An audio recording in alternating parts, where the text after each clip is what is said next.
Hello everyone. Hello beautiful people. My name is Sue. Welcome to my channel. It's a parental channel, right? We talk about stuff that we need to talk about as parents. Today's topic is trauma bonding. On my previous video, I did talk a little bit about it, but today we'll be deep diving on it, right? What is trauma bonding?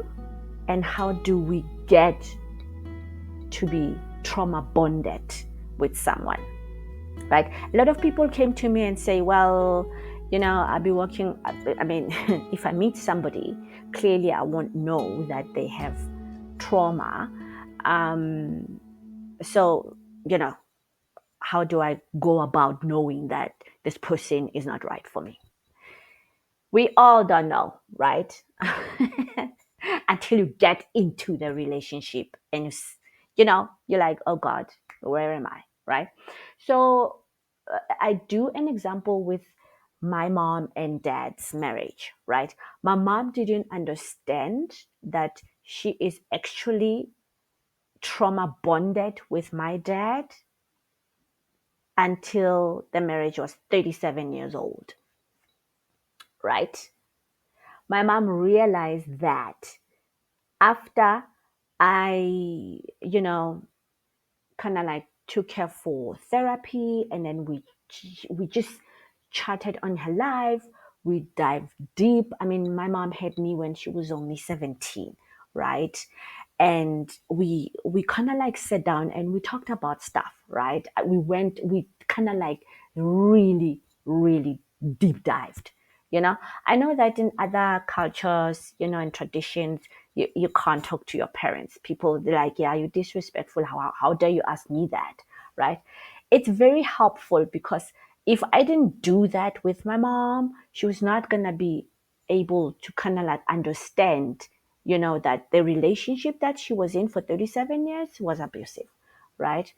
And when she woke up to the truth that, oh my holy stars, who on earth did I marry, right? Kind of like, like threw him out, like literally threw him out, and she divorced him. And there was, these protective orders involved because, like, I do not want him next to me after all these years of abuse, right? So healing and talking really helps, and you kind of see the truth, in the relationship space where you're at. But let me not talk too much about it. Let's get to the video and then you can understand more.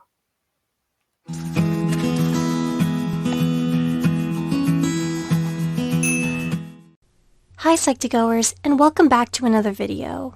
Thank you so much for all the love and support you've given us. Here at Psych2Go, our mission is to make content on mental health and self-help more accessible to everyone. Now let's continue. Have you ever heard of the term trauma bond?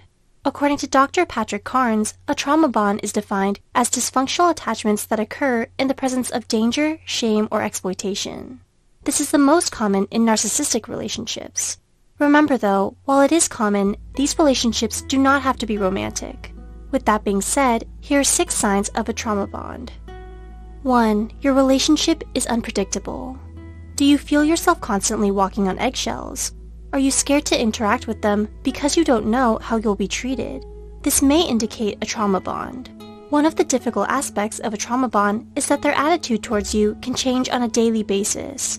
This can make it seem like the abuse is triggered by a bad day or by something you did. The thing to pay attention to here is repeated cycles of abuse. While everyone is certainly allowed to have bad days, it is dangerous to use them to excuse abusive behavior. The unpredictability is a sign of a trauma bond because the good days can be rewarding and strengthen the affection you feel towards them.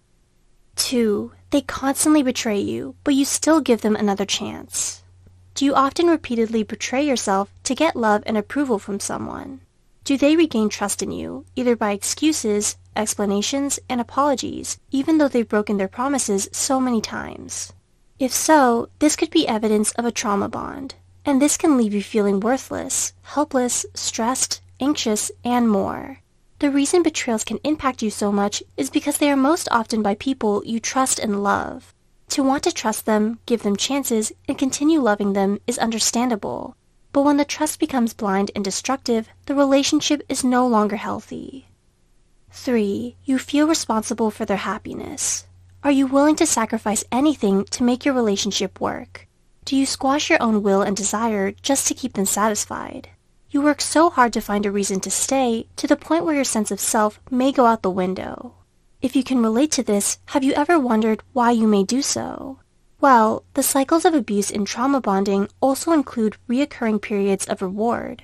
You hold on to the good times of the relationship in order to justify your relationship. As a result, you lose yourself trying to please them in order to extend this pleasant period as much as you can. You may forego your own values or avoid speaking your mind. You prioritize their needs over everything, to a point of feeling burnt out. 4. Your relationship is complex and involves false promises. I promise things will change, or this will never happen again. Do these statements sound familiar? False promises often strengthen a trauma bond. In fact, they are so powerful that they convince you to stay by creating a feeling of hope to cling to. If you are in a trauma bond, you are inclined to believe these words, because ultimately, you are emotionally attached to the other person. Your belief in them comes from a place of hope and desperation, even if logic tells you that you will just be left hurting again. 5. You defend your relationship even though it's abusive. Is it difficult for you to acknowledge the toxicity in your relationship that others are trying to show you? Do you think others just don't understand your relationship? When you're in a trauma bond, it's common to deny the facts that your situation is abusive and traumatic. Think of it as a defense mechanism. You feel so tied down to your relationship, you're unable to leave it, or you keep going back to the same person. It can be shameful to accept the fact that you are putting yourself in a destructive situation, so you may turn to denial. In other words, this acceptance may bring about feelings of inadequacy or weakness. 6. The sense of familiarity makes it impossible to leave the relationship. Why don't you just leave? This is a complex question for someone in a trauma bond to answer, and there are multiple reasons why. A sign of a trauma bond is missing this person incessantly, almost like an addiction. Even after trying to break it off, you may miss having the other person in your life so much that it can impact you emotionally and physically. In order to avoid this debilitating feeling, you may feel like you have no choice but to stay. It might also be hard for you to leave because it is hard for you to recognize your own situation. The combination of emotional attachment, blind trust, manipulation, and denial can make you unaware of how destructive your situation really is, making the prospect of leaving feels wrong or unnecessary. If you know someone in a trauma bond, it is important to remain empathetic and understanding, because the fact that they don't see what you do is absolutely not their fault. If you find yourself in such a situation, know that you are not alone, and that there are resources to help you heal. Were you able to gain some insight on ways to recognize a trauma bond? Do you relate to any of these? Have you seen such examples in your surroundings? Do share your thoughts in the comments below. Also, remember to like and share this video with those you think might benefit from it. Subscribe to Psych2Go for more videos. Thanks for watching, and we'll see you in our next video.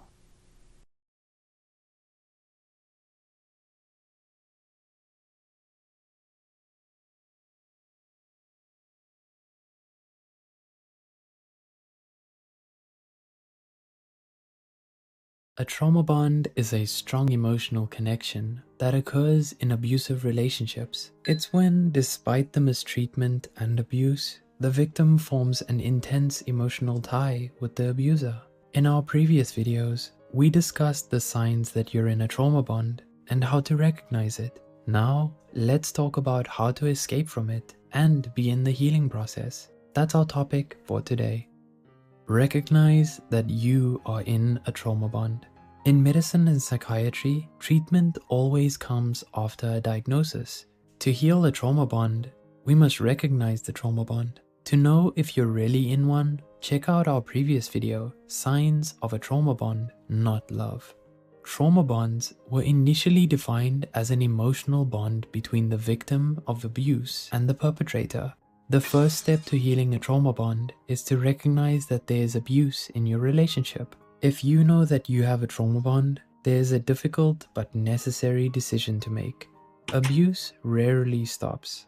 Abusers rarely change. To heal a trauma bond, you have to leave that relationship. If the trauma bond is with a family member, set boundaries and make space. Abusers benefit from trauma bonds and will be unlikely to allow them to heal as long as they are involved. Talk about your trauma. Not having the words to explain what's hurting you can be confusing and frustrating. Once you've left a traumatic relationship, those emotions that you have associated with the relationship won't disappear on their own. Discussing your trauma with a professional can help you find the words that will help you digest, comprehend, and come to terms with the abuse that occurred. Often, the trauma that we faced in our past haunts us in new relationships. Being open about the nature of the abuse you faced can clarify the differences between what an unhealthy and healthy relationship looks like to you.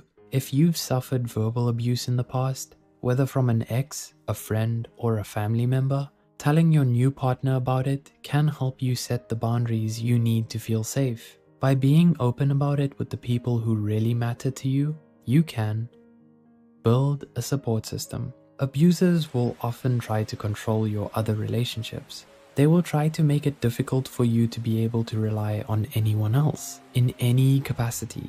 This is why allowing yourself to rely on others is integral to healing a trauma bond. There isn't an exact number of friends that everyone should have. So we recommend reconnecting with friends and people who you may have been separated from through your abusive relationship. Starting small allows you to slowly rebuild healthy bonds and platonic intimacy. Live in reality. Anyone who suffers from anxiety as a result of trauma may think this is easier said than done. Reality can be scary and miserable. The goal of being aware of reality is to avoid thinking too optimistically about an abusive relationship or too pessimistically about your healthy relationships. This can help you make decisions about your abusive relationship if you're still in one. On the other hand, if you have left an abusive relationship, it can help dampen your anxiety. If you worry about what could happen in your current relationship, try to look at what is happening now, whether good or bad. Focus on reality and address it for what it is, rather than speculating. Allow yourself to heal. The pain of your trauma is unique to you. Only you know exactly what you've gone through and how it has affected you. Allowing yourself to heal can mean a lot of things to you. You could be preventing healing by not acknowledging the abuse or by returning to the person whom you have this bond with. But don't feel bad. This is a difficult task. It will take time. Just by being here and wanting to learn how to heal, you have begun your journey. You have a great future ahead of you. Remember, only a real mental health professional can understand the minutiae of your situation. We highly recommend seeking therapy after an abusive relationship if you have the means. If you found this video helpful, please leave a like and subscribe to Psych2Go for more. You've got this. There you are, parents. Yeah, this is quite sad and deep, right? Yeah, let's talk about stuff that we need to talk about with our parents and with our children. Let's heal ourselves if we go through trauma. Let's see a therapist. Let's see psychologists. You know, let's find healing. You know, when my mom passed, I wrote a book um, about her and her life. The book is called The Love of a Mother because she was just incredible. She was just an incredible soul who went through a lot. And I'm just so grateful that she was my mom, you know? Yeah, so let's find healing. Let's heal ourselves. Let's heal our generation. Let's find peace. Let's talk about stuff that we need to talk about. Yeah, thank you so much for your support, and let's share, subscribe, and let's learn. Let's pass this knowledge that we have to other people. I am sending you so much love, so much healing, and thank you for your support. Until our next video, love you much. Bye.